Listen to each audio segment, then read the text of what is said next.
은혜 받으실 하나님의 말씀은 시편 119편 67절로 71절까지 말씀입니다.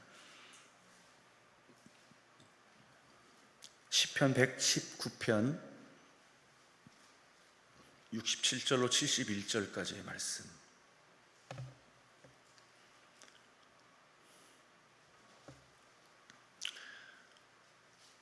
다 찾으신 줄 알고 우리 한 목소리로 합독합니다. 고난당하기 전에는 내가 그릇 행하였더니 이제는 주의 말씀을 지키나이다. 주는 선하사 선을 행하시오니 주의 율례들로 나를 가르치소서. 교만한 자들이 거짓을 지어 나를 치려하였사오나 나는 전심으로 주의 법도들을 지키리이다. 그들의 마음은 살쪄서 기름덩이 같으나 나는 주의 법을 즐거워하나이다.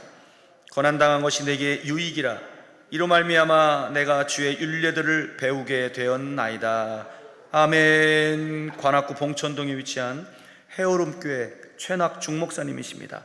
오늘 본문을 중심으로 하나님이 허락하신 유익한 고난들이라고 하는 제목으로 말씀을 증거하실 때 응답의 시간, 축복의 시간 되실 주의 이름으로 축원합니다. 우리 하나님 앞에 영광의 박수 올려드립니다. 할렐루야. 할렐루야. 귀한 연보를 바치신 분들이 계셔서 하나님께 보고하고 축복기도한 이후에 말씀 전합니다. 김흥래, 정경선 성도께서 마음의 소원을 썼네요. 이순자 권사님도, 박승일, 승필 집사님이, 정동환 권사님이, 이성우 집사님이, 박종순 권사님께서, 이현순 성도, 임경숙 성도, 마음의 소원들을 썼네요.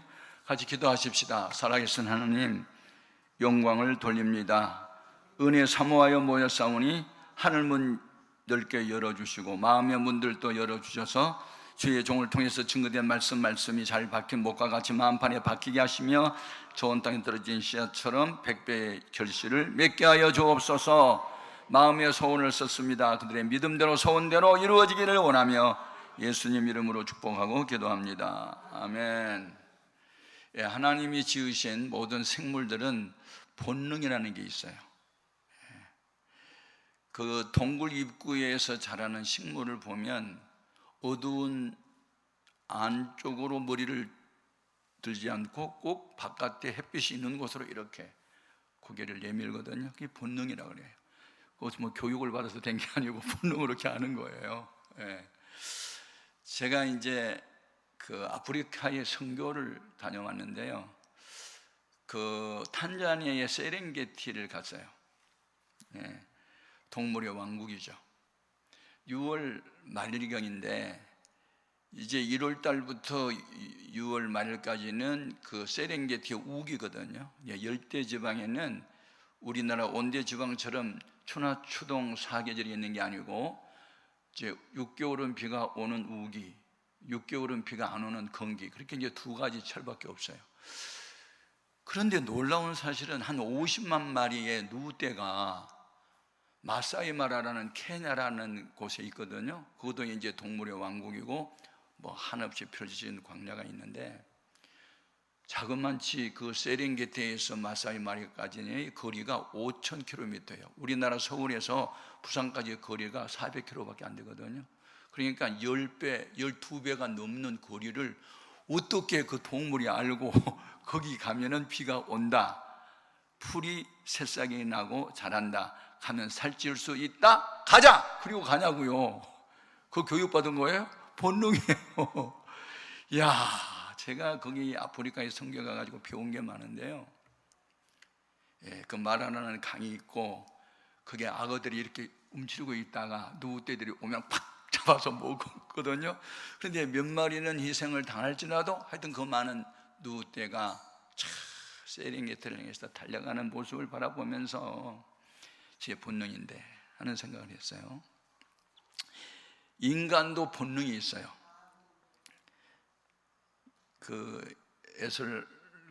에브라함 메슬로라고 하는 사람이 이제 그 심리학 학자인데 이 인간의 본능적 욕구를 단기적으로 이제 정리해 놓은 책이 있어요.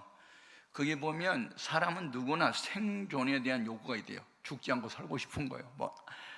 암병에 걸려도 고침받고 살고 싶은 욕구가 있고 그냥 위기에 처해도 살려만 줘, 살려만 줘. 그래서 달 안 들어, 달 빼 막 그러면서 이 생명에 대한, 생존에 대한 욕구가 가장 강력하고, 생존에 대한 욕구가 충족이 되면 그 다음에 욕구가 또 있대요.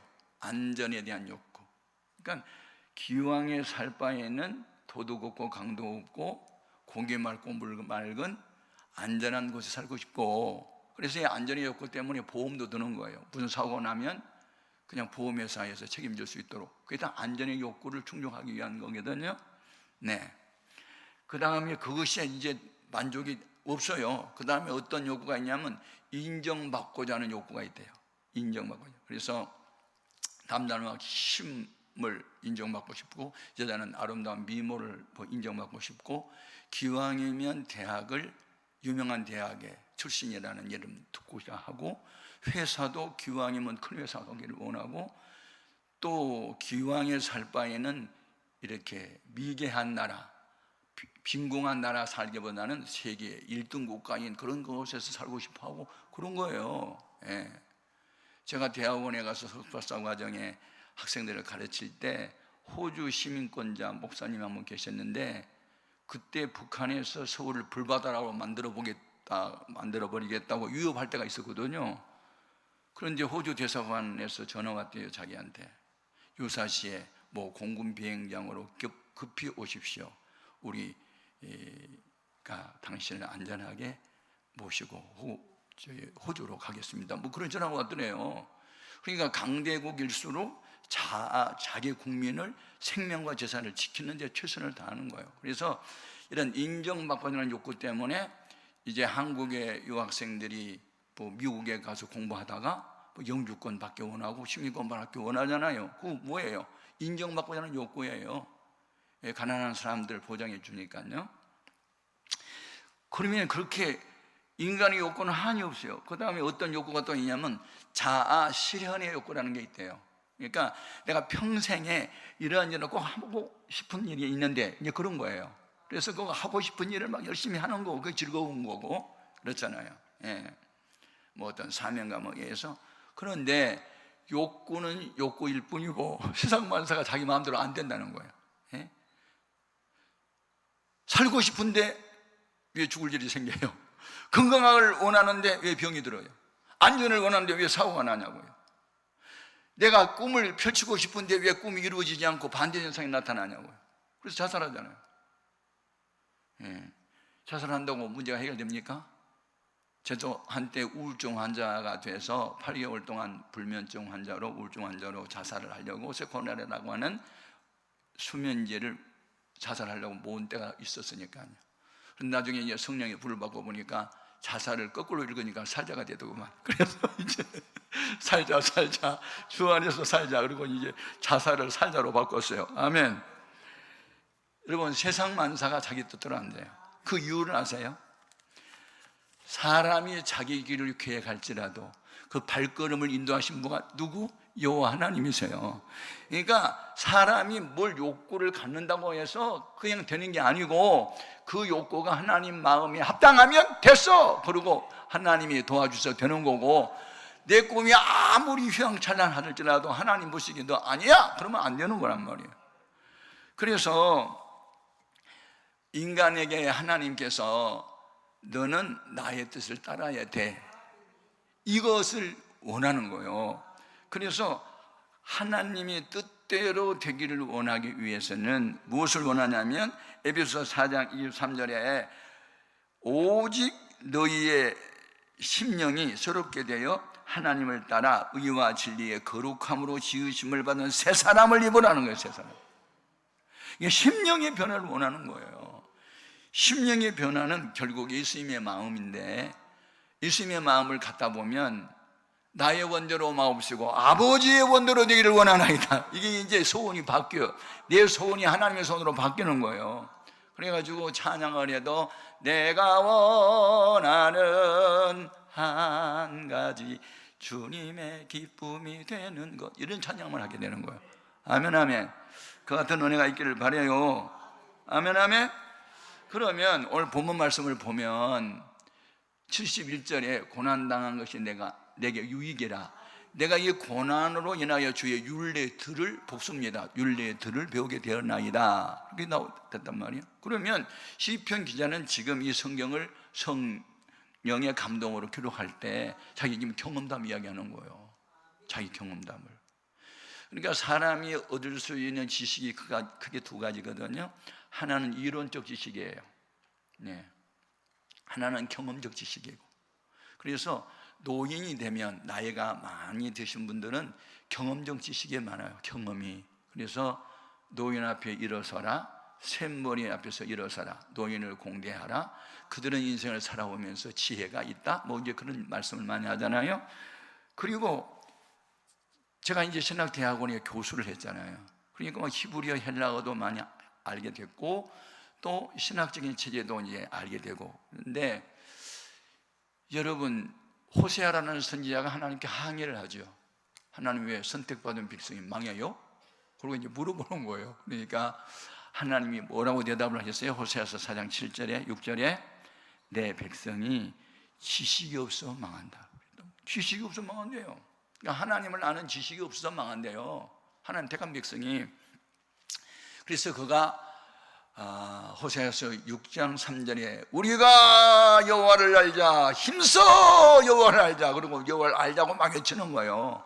그 알자라는 단어를 히브리 말로 야다라는 단어고, 야다라는 단어는 경험적으로 알다는 뜻이에요. 여러분, 예수님이 이런 분이다 저런 분이다, 하나님이 이런 분이다 아무리 이런 쪽으로 알아도 본인이 경험하지 않은 것은요, 그냥 이론적 지식은 그냥 그럴 거야, 추상적 지식일 뿐이고, 자기가 경험을 하면 그렇다, 맞아, 기도하면 응답 받아, 믿으면 병 고침 받아, 기도하면 돼, 이것은 본인이 경험했을 때 할 수 있는 거예요. 이 기도원을 찾아오신 여러분들에게는 이런 경험적 지식이 있기를 바라요. 그러면 하나님은요, 사랑하는 사람에게 고난을 주세요. 목적은 주 앞에 바로 서라는 거거든요. 이제 세 가지로 요약을 할게요.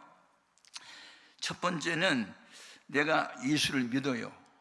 성경도 읽어요. 말씀대로 살려고 애를 써요. 그래도 하나님 볼 때는 너는 그게 아니야, 너 바로 돌아오지 않겠어? 너 회개해야 돼. 그런 하나님의 입장에서 볼 때는 사랑하는 자를 징계라는 고난을 주세요.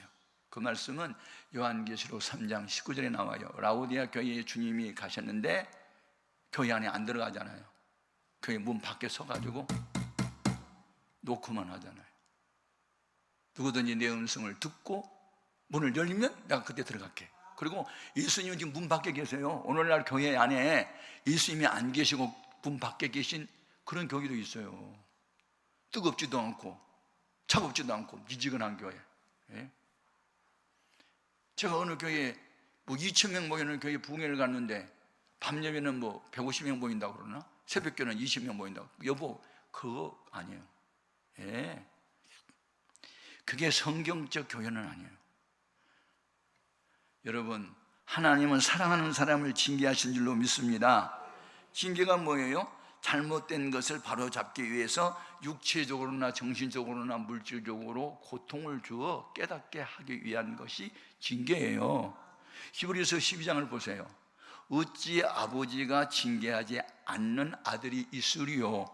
징계가 없으면 사생자요 참 아들이 아니라는데, 육신의 아버지는 자기의 뜻을 이루기 위해서 징계하거니와 하나님은 우리 유익을 위해서 징계하는데, 우리가 하나님의 거룩함에 참여하기 위해서 고난을 준다는데. 아멘. 그래서 여러분, 고난을 혹시 당하고 있거든, 고난 중에 있거든, 하나님 날 사랑하나 봐, 이 고난을 통해서 내가 주 앞에 바로 서기를 원하신가 봐, 그게 정답이요. 아멘.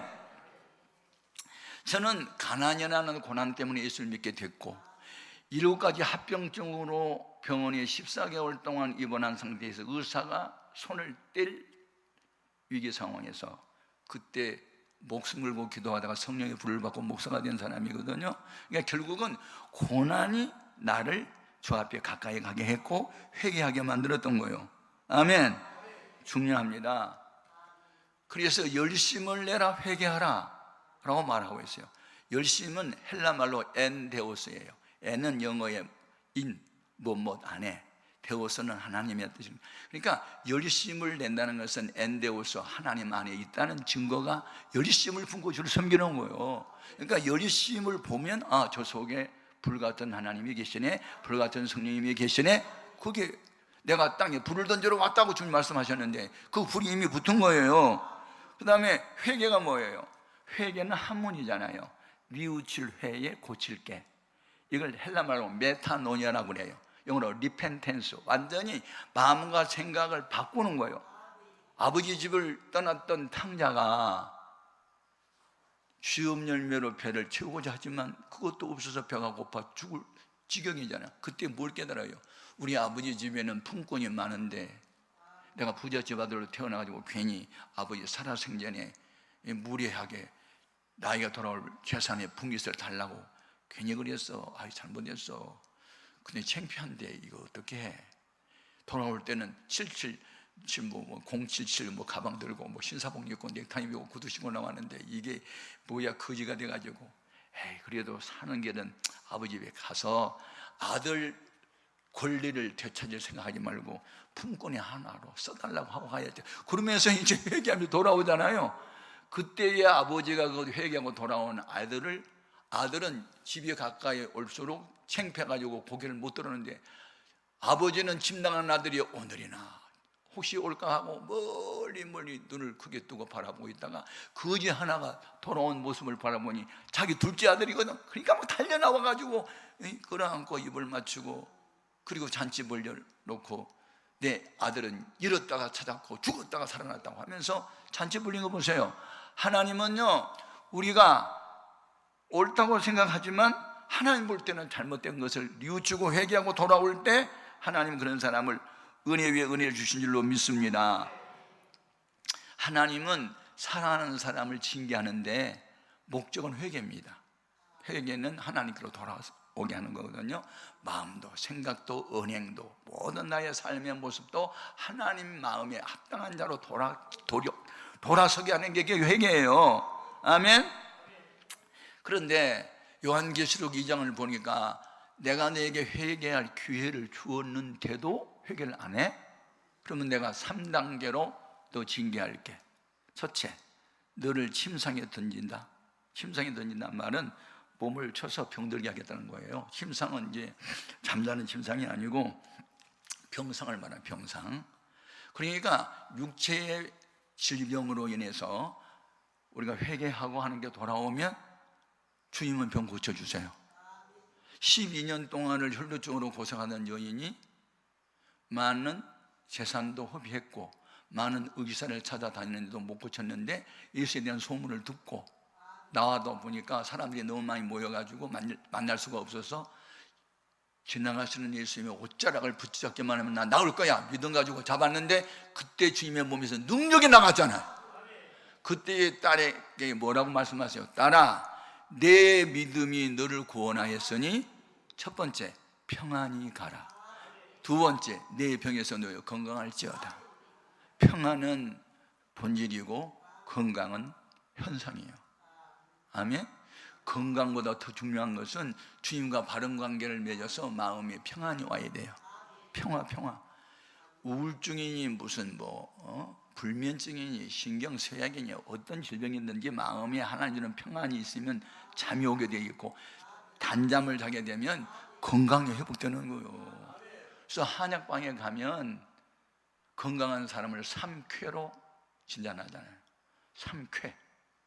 첫 번째가 쾌식이에요. 식사를 맛있게 하고 이렇게 먹는 사람은 그 사람은 건강한 사람이래. 누가 밥 맛없는 사람 나 밥 한 끼 한번 사봐봐. 얼마나 내가 밥을 맛있게 먹는지 몰라.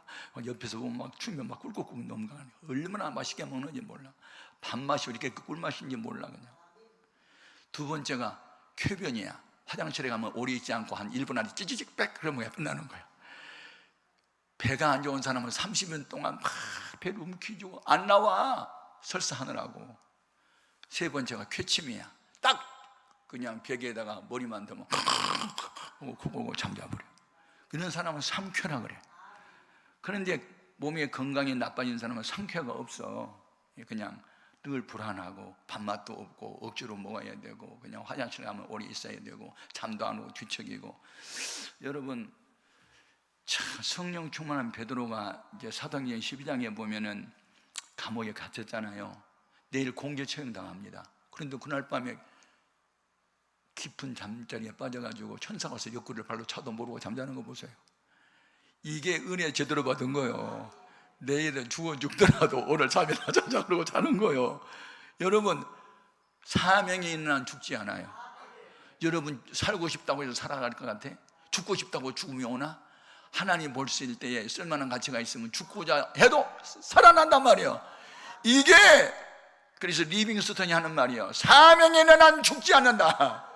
아멘, 아멘. 그 같은 은혜가 있기를 바라요. 아멘, 아멘. 중요합니다, 여러분. 제가 이제 그 신학을 하면서 궁금한 게 두 가지가 있었어요. 하나는 이스라엘 민족은 도대체 어떤 민족이기에 저게 죽었다고 살아나지? 그런 생각이 하나 있었고, 두 번째는 미국이란 나라는 1620년 그때 청교도들이 건너가서 세운 나라라서 그게 연조는 몇백 년밖에 안 되는데 왜 세계 1등 국가가 됐지? 이제 그게 알고 싶었던 거예요, 제가요. 그러면 저는 알미에 대한 요구가 한번 들어오면요 반드시 알아야만 돼요. 추적을 해요. 현장에도 가보고 책도 읽어보고 이유가 있을 거야. 그런데 제가 이제 이스라엘 나라를 4번을 다녀왔는데요, 갈 때마다 은혜를 받는 거죠. 그런데 여러분, 이스라엘 나라는 주후 70년 7월 9일 날 로마에 의해서 망합니다. 그리고 이스라엘 나라 영토에 살고 있던 사람들이 전부 세계 각처로 뿔뿔이 헤어집니다. 그게 이스라엘 나라의 민족의 역사예요. 그런데 주님께서 말세의 징조에 대한 말씀을 하시면서 무화과 나무 잎이 연하여진 것을 보면 여름이 가까이 온 줄 알라, 그런 말씀하신단 말이에요. 이 무화과 나무는 이스라엘 민족을 말한 건데, 죽은 줄로 없어진 줄로 생각했던 이스라엘 나라가 다시 생겨난 것을 보거든 세상 종말이 가까이 왔음을 알라라는 말씀이란 말이에요. 그런데 언제 독립되냐면 1948년 5월 14일 날 이스라엘 민족이 독립을 해요. 약 2000년 동안 나라가 없이 살다가 그때 이제 시오니즘이라 해가지고 우리가 예루살렘에서 만나자 하고, 인사말이 그거거든요. 그들은 외국에서 살면서 예루살렘에서 만나요. 예루살렘 만나요. 그래가지고 예루살렘에 돌아왔더니 주 70년에 로마의 티투스 대장에 의해서 무너졌던 그 성벽, 제가 성벽 가봤잖아요. 가로 1km, 세로 1km, 그래서 평지에 만들어가지고 그게 성전이었는데 2m, 1.5m짜리 돌을 이렇게 해가지고 수평을 만들어놨는데, 그걸 티투스 대장 부하들이 무너뜨리다가, 이게 다 무너뜨려보면 흔적이 없자면 로마 군대의 위용을 후대 사람이 모를까봐 일부를 남겨놓게 한 게 오늘날 통곡의 벽이 된 거예요. 통곡의 벽. 유대인들이 돌아와가지고 그 벽 앞에 붙들고 우리 조상이 하나님 율법을 어기고 죄를 보면서 매를 맞았는데, 그러면서 우는 게, 그래서 유대인들이 돌아와가지고 하도 많이 우니까 그 이름이 요즘 와가지고 이제 통곡의 벽이라는 이름이 붙여진 거란 말이에요. 근데 유대인은 오늘날 지금 그 팔레스타인에 600만밖에 안 살아요. 그리고 전 세계 인구의 0.3%밖에 안 돼요.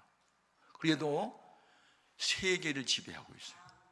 제가요 미국에 이제 또 가봤잖아요. 뉴욕에 시민이 1200만 명인데, 거기 세계적인 도시인 뉴욕에 200만 명의 유태인이 살고 있어요. 그리고 그 유태인 200만 명이 다 지도자급이에요. 법관들, 교수들, 총장들, 무슨 뭐 이렇게 보석상 그러니까 사장들,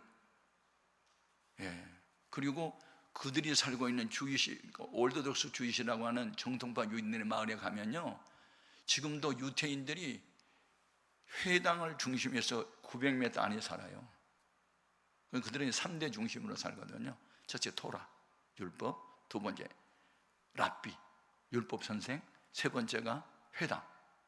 그래서 퇴근길에 회당에 들려서 기도하고 출근하고, 아니 출근길에 퇴근길에 회당 들려서 기도하고 집에 오고 그렇게 살고 있고, 지금도 이 키파라고 하는 모자를 쓰고 있고, 여기에다가 하나님을 사랑한다는 양피해 가지고 히브리 말로 써가지고 감고 다니고 지금도 그래요. 그런데 제가 이제 놀란 게 뭐냐면, 미국에는 이제 연합정부가 있고 주정부가 있고, 할리데이 공휴일이 연합정부가 공포하는 공휴일이 있지만은 또 주 나름대로의 공휴일이 있어요. 그래서 뉴욕 시민이 1200만 명인데 200만 명의 유대인을 위해서 용키풀 데이라는 공휴일을 만들었어요. 용키풀이라는 말은 대속죄일, 그러니까 유대인의 6월절 정통 명절이거든요. 그럼 유대인들을 위해서 왜 1000만 명이 왜 따라가야 되냐고요. 그래서 뭘 느껴요? 따라합시다. 유능한 소수가 무능한 다수를 끌어가는 세상이에요. 이 세상 그래요. 유능한 소수가 무능한 다수를 끌어가는 게 이 세상이더라니까. 아멘. 그리고 그 세계에서 가장 뛰어난 사람들에게 상을 주는 게 노벨상인데요, 이 유태인들이 전체 노벨상의 수상자 24%를 차지하고 있어요. 놀랐어요. 예. 여러분, 그리고 예수님이 탄생하는 날 성탄절 전 세계가 공휴일로 선포하고 있어요. 북한에 한번 갑니까? 없더구만. 북한은 기독교 반대한 나라니까. 뭐 예수 믿는 나라는 사람들 다 막 죽여버리고 하는. 여러분, 하나님은 살아계세요. 세상 만사가 자기 뜻대로 되는 게 아니고 하나님의 예언의 말씀대로 진행되는 거예요. 그러니까 우리는 하나님 말씀대로 살아야 될 줄로 믿습니다. 예. 그리고 두 번째, 하나님이 사랑하는 사람에게 허락한 고난이 있어요. 그게 뭐냐면 훈련을 위한 고난이에요. 예? 신명기 여러분 8장 가서 읽어보면 2절에 내 하나님 여호와께서 이 40년 동안에 네게 광야길을 걷게 하신 것을 기억하라. 이는 첫째, 너를 낮추시며 너를 시험하사. 이 시험은 템테이션이 아니고 테스트입니다. 테스트. 템테이션이라는 시험은 마귀가 가문 이설로 유혹하는 거거든요. 유혹하다는 거예요. 테스트는 진위를 알아보다, 검사해보다, 조사해보다가 하나님이 하는 테스트 시험을 했는데, 너를 시험하사 내 믿음이 어떠한지 그 명령을 지키는지 아니 지키는지 알려 하심이었다. 16절에 가서 보면 이는 다 너를 낮추시며 너를 시험하사 마침내 내게 복을 주리 하심이었다. 그래서 하나님이 우리를 몇 가지를 시험해요. 테스트. 이건 죄하고 상관없거든요. 예. 그게 하나님만 의지하게 하는 시험이에요. 하나님만 의지하게. 사도 바울이 2차 전도 여행 때 루스드라에 가서 전도하다가 유태인들에게 도려맞아가지고 기절했거든요. 그래서 사람들이 죽은 줄 알고 쓰레기 더미에 내던지고 갔는데 나중에 정신 차려서 살아났어요. 그러면서 그가 고린도 교인들이 싸운다는 얘기를 듣고 두 번째 편지를 보내면서 고린도후서 2장 8절에서 10절까지 이런 말씀이에요. 형제들아, 우리가 아시아에서 당한 고난을 너희가 알지 못하기를 원하지 아니한다. 이 이중 부정은 강한 긍정이죠. 반드시 좀 알았으면 좋겠다. 왜 하나님의 뜻대로 살려고 몸부림을 치는 우리에게 이 고난과 역경이 왔는지를 하나님이 깨달음을 주셨는데, 따라합시다. 너 자신을 의지하지 말고 하나님만 의지하게 하려 하십니다. 제가 그 성경을 읽을 때 맞아 바로 이거야. 죄하고는 상관이 없어. 왜 죄의 뜻대로 살려고 하는데도 고난이 닥치지? 하나님만 의지하라고.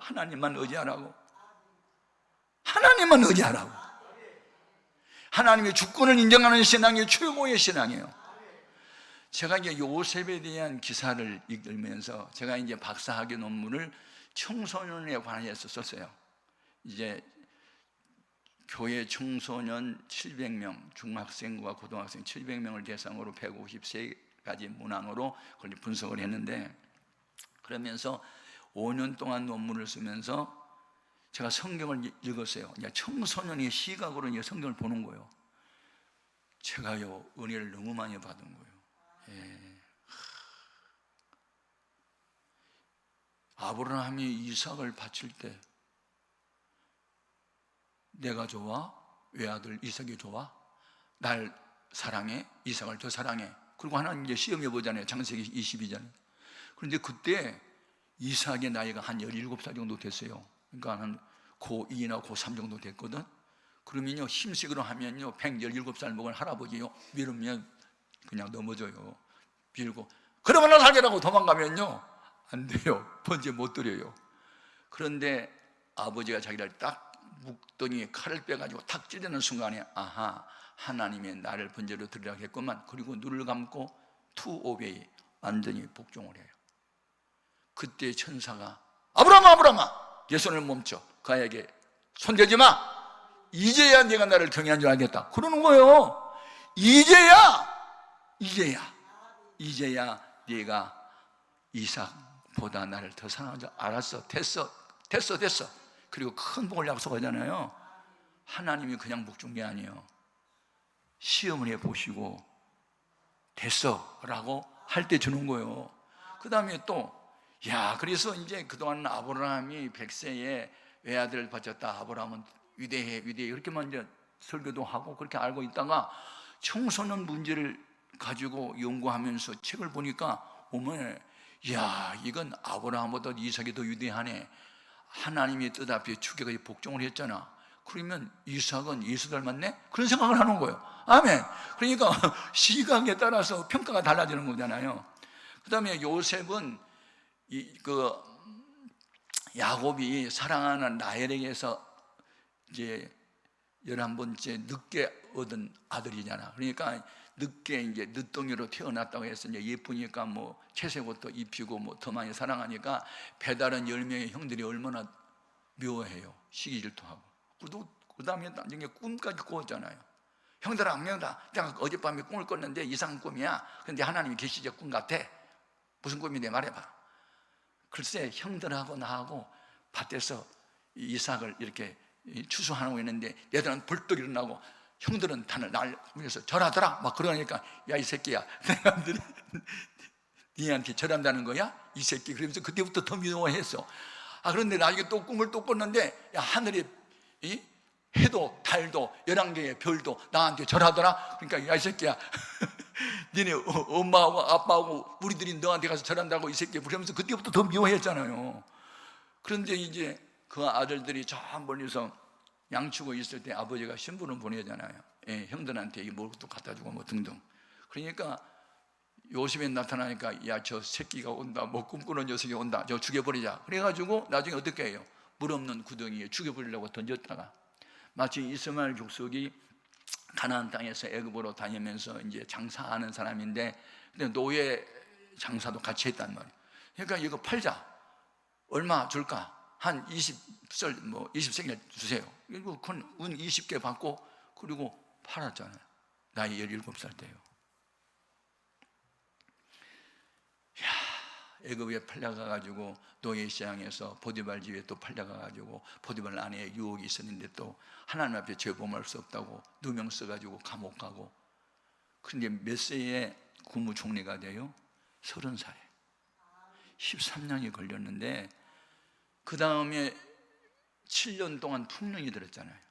그 다음에 흉년이 이제 7년 남았는데, 두 번째, 그러니까 요셉이 39살 때 22년의 세월 흘렀을 때 드디어 형들이 애굽에 양육하러 사러 왔을 때 자기를 밝히잖아요. 내가 당신들이 판 요셉이요. 그러니까 그 형들이 얼마나 놀랬겠어. 원수는 맨나물 다리에서 만났네, 이제 우리 죽었다 생각할 때 뭐라고 위로를 하지요? 형들이 나를 애굽에 팔았다고 해서 근심하지 마소서, 두려워하지 마소서. 여호와 하나님이 훗날 이렇게 될 것을 미리 아시고 나를 먼저 보내셨나이다, 하나님이 하신 일입니다 하고 형들한테 책임을 돌리지 않잖아요.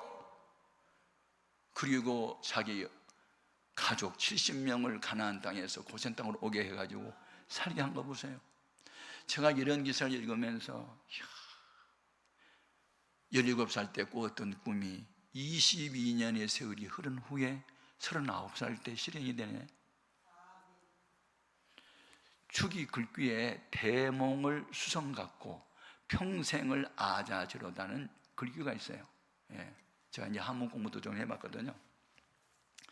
큰 꿈은 평생을 살아가면서 이제 스스로 깨닫는다, 그런 뜻이거든요.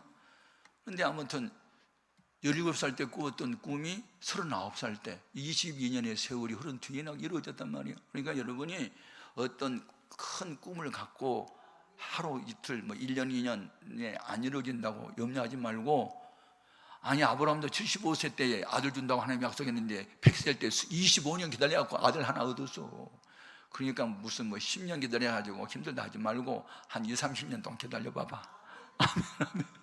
따라합시다. 장기적 꿈은 이자가 많이 붙더라.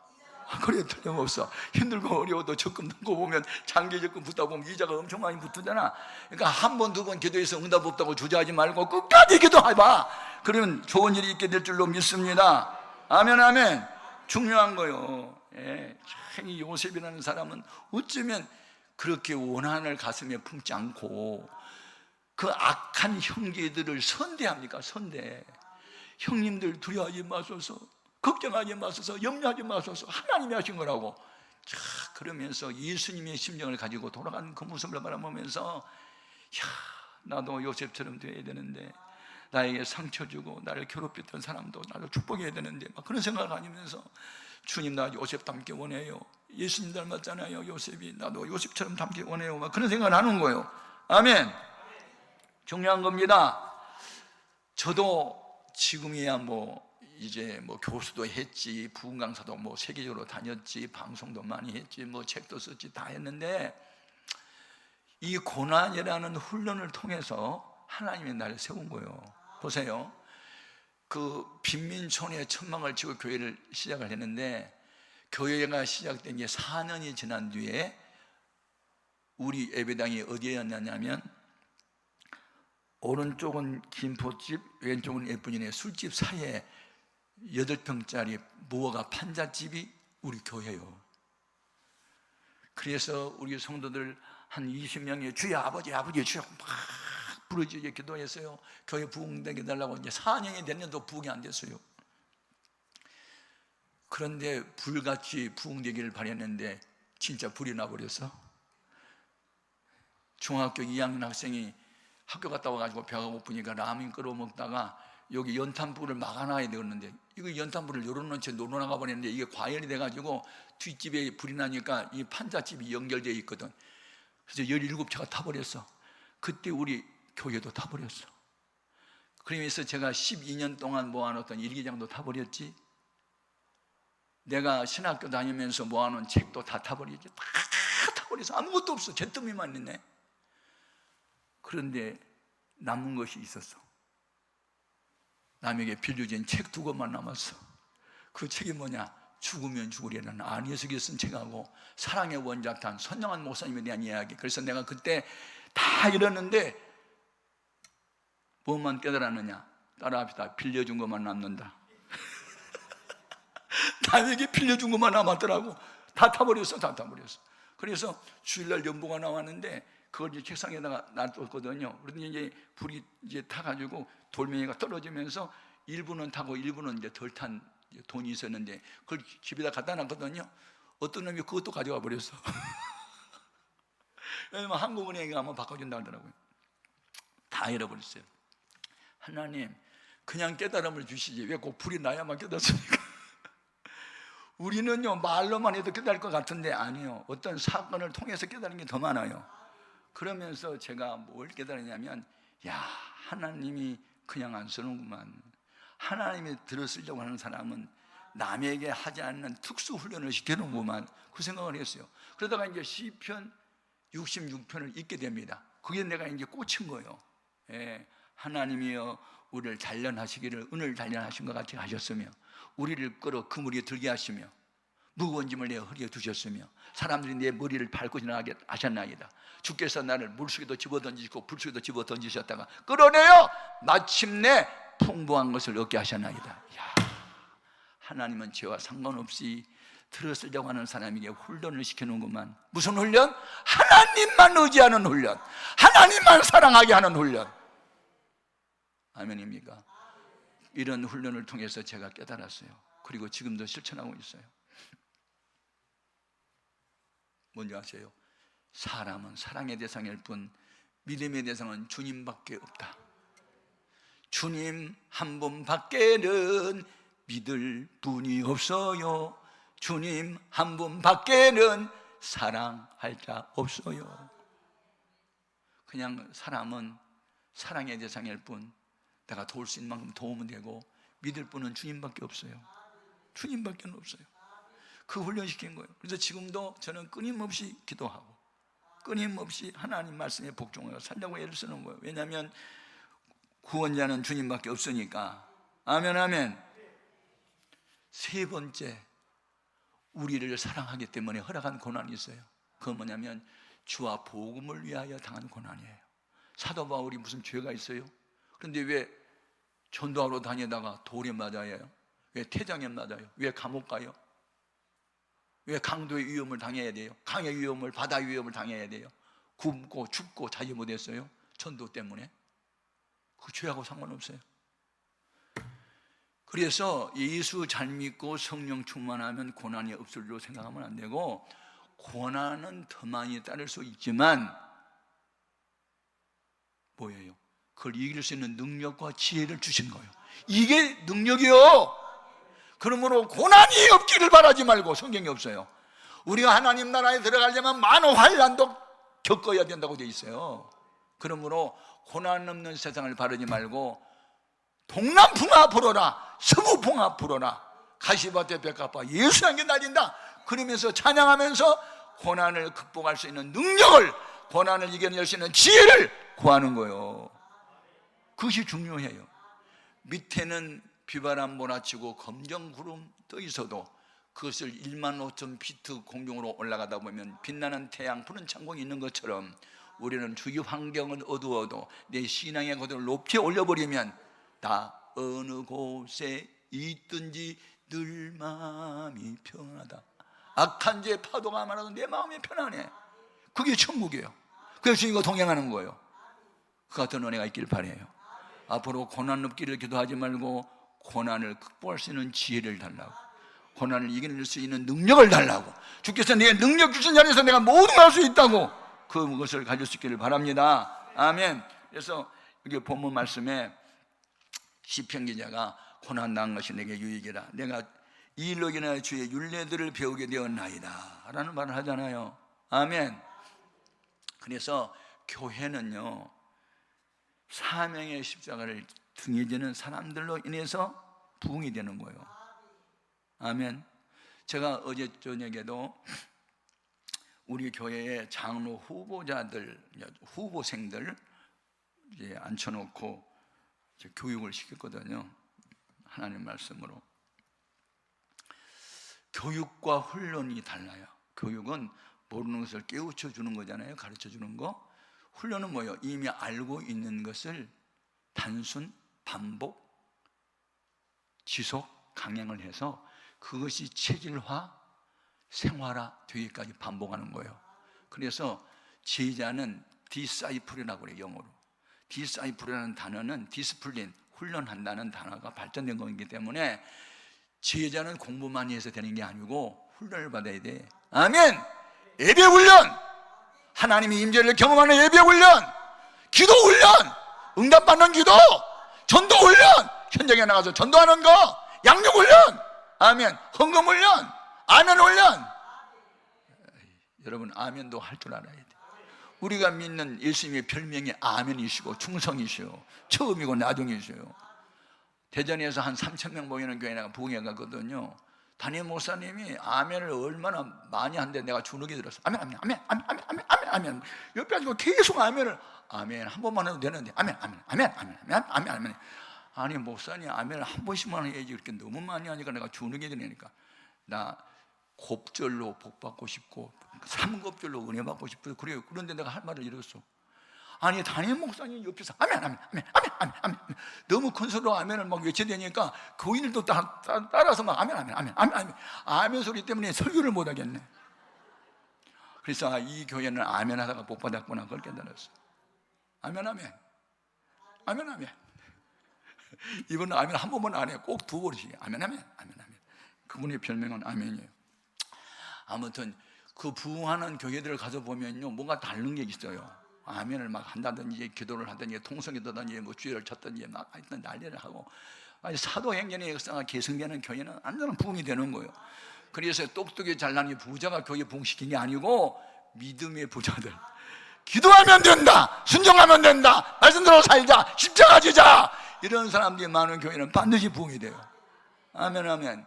지금 코로나 사태 이후로 사람들이 온라인에 이렇게 습관화가 돼가지고 교회 지금도 안 나온 분이 혹시 계세요. 근데 히브리서 10장 25절에 보면 모의를 피하는 어떤 자들이 습관같이 하지 말고 그날이 가까이 왔음을 알고 있는 우리는 더욱 열심을 내자. 초대교회에서는 날마다 성전에 모이를 힘썼고 새벽에 나와서 기도했으니 우리도 새벽기도 신자가 되자. 자, 물어볼게요. 홍해가 언제 갈라졌어? 새벽에 나면 다 맞아. 그냥 만나가 언제 내렸대? 여리고가 언제 무너졌대? 예수님이 언제 부활하셨대? 새벽이요. 시편 46편 5절에 우리가 믿는 여호와는 새벽에 도우시리로다. 아멘 아멘. 난 그래서 회에 갔다가 새벽 2시에 와도 4시 반에 새벽기도 가요. 왜냐하면 이 습관이 돼가지고 이 생체 시계가요 4시만 되면요 눈이 번쩍 떠져요. 어떤 경우에도 그냥 이게 몸에 입력이 돼가지고 그래서 뭐 달려가는 거예요. 사람들이 나 보면 약간 미쳤다 그러는데, 그래 뭐 예수님도 미쳤단 말 들었고 바울도 미쳤단 말 들었으니까 나도 미쳤단 말 하던 게 이게 보통이 아니네. 아이고 감사하다. 나는 미쳤어. 그건 너는 어디 미쳤냐? 나는 예수한테 미쳤다. 막 그러면서 기뻐하고 즐거워하는 거예요. 아멘입니까? 여러분, 오늘 우리 기도 제목이 있어요. 하나님이 사랑하는 사람에게 징계로 오는 고난, 징계받을 때 원망하지 말라. 왜 나만 당한 고난이라고 원망하지 말고 하나님 특별히 나를 사랑하셔서 하나님만 의지하게 하려고 이런 고난 주나 봐. 회개하게 하려고 고난 주나 봐. 주와 복음을 위해서 열심히 고난 당할 때 상이 그만큼 큰 거예요. 아멘. 그래서 믿음으로 구원은 받아도 복은 행함으로 받는다. 꼭 기억하시고, 야고보서 1장 25절에 이 사람이 그 행하는 일에 복을 받는다 했으니 우리도 주님을 본받아 섬기는 훈련 열심히 하고 하나님이 예배하는 데를 찾고 계시니 항상 하나님 만나는 경험하는, 하나님 임재를 경험하는 예배가 되도록 늘 저 말씀은 우리에게 이지선이 들었으면 좋겠네가 아니고 그건 내 말씀이야 하고 받아들이고 아멘하고, 그렇게 해서 여러분 항상 하나님 중심의 믿음 가지길 바라요. 고난은 우리에게 유익이에요. 저는 가난 때문에 예수 믿었고 질병 때문에 성령 받았고, 아멘. 여러 가지 고난 때문에 주님만 의지하게 됐고, 그래서 하나님이 이 나를 들어쓴 거예요. 여러분, 이것은 영적인 공식이에요. 우리가 초등학교 들어가면 산수 공부하는데 산수 공부의 수학의 그 기본은 가감 승제잖아요. 더하기, 빼기, 곱하기, 나누기. 그런데 여러분 직사각형은 어떻게 하면 답이 나와? 넓이가 가로 곱하기 세로 그러면 나와. 그런데 직삼각형은 넓이를 어떻게 내야 돼? 밑변 곱하기 높이, 곱하기 먼저 하고 나누기 2. 그래야 이 직사각형의 넓이가 나와. 항상 이게 우선순위가 있어. 우선순위가. 여러분, 언제나 주님이 우선. 100세 얻은 외아들보다 하나님이 우선. 다른 사람이 나를 괴롭혀도 하나님이 허락해서 하나님 주권을 인정하는 우선순위. 이런 것만 딱 되어 있으면요 시험 들지 않아요. 누가 괴로움 당하지 않아요. 다 주님이 하신 일이야. 하나님 찬양합니다. 영광 돌립니다. 주님 아직도 내가 덜 닮아서 그러네요. 주님 닮는 삶 되게 해주세요 하고 또 엎드리고, 이러다 보면 주님이 어쩌면 넌 나를 많이 닮았어? 어쩐지 마음에 들어 하고 우리를 들어주는 거예요. 그 같은 은혜가 있기를 바라요. 자, 오늘 우리 낮에 우리의 기도 제목, 주님 고난을 극복할 수 있는 능력, 고난을 찬양할 수 있는 힘 허락하시고, 하나님 나에게 고난 주시면 내가 주 앞에 바로 서지 못하고 있으니 내 중심에서 하나님 중심으로 바꿔지는 회개가 있기를 원하며, 이 훈련 연단 기쁨으로 감수하기를 원하며, 하나님 영광을 돌리게 하시고 나를 죽이려고 하는 누가 있어도 하나님의 허락으로 된 것으로 인정하는 요셉 같은 믿음을 나에게도 허락하여 주옵소서. 예수님은 장차 나타날 영광의 부활을 바라보면서 오늘의 수치와 고난의 십자가를 졌다면 나도 주님 닮아서 오늘의 고난과 내일의 영광을 바라볼 때 좋기 비교가 되지 않는 영광의 그날을 바라보면서 오늘을 참고 견디는 소망의 사람 되기를 바라요. 오늘 낮에 우리 기도 제목, 주님 고난이 유익되게 하소서. 다 같이 주의 이름을 세움으로 통성으로 기도합니다. 주여!